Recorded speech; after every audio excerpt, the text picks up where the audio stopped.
The voting referendums in 4 areas of Ukraine partly held by Russian forces that would allow large swaths of the country to be annexed by Russia have ended. And Russian state media is saying that the preliminary and partial results are an overwhelming yes for at least 96% of voters. The polls, long condemned by the Ukrainian government and Western allies as a sham, now set up a possible major escalation in the war. This was the separatist leader of the Luhansk region voting earlier on Tuesday on Russian state television, saying it's a historic moment and that he's voting for a happy, bright future for their children and grandchildren. What happens next is a dire question. The regions taking part make up about 15% of Ukrainian territory, and the exercise paves the way for Russia's President Putin to portray any Ukrainian attempt to recapture them as an attack on Russia itself.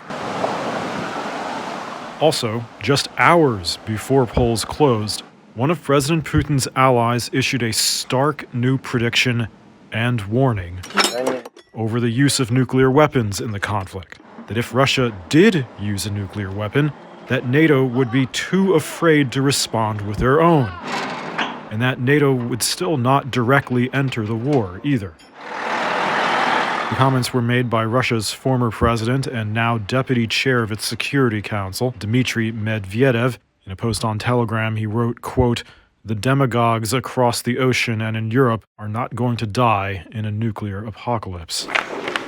Russian government officials, including Medvedev, have repeatedly warned that they might use nuclear weapons to defend newly annexed territory, although this is the first time he's predicted that NATO wouldn't retaliate in this way. NATO and the U.S. haven't detailed publicly how they would respond to a Russian nuclear attack on Ukraine, but a White House advisor has said Washington had spelled out to Moscow catastrophic consequences.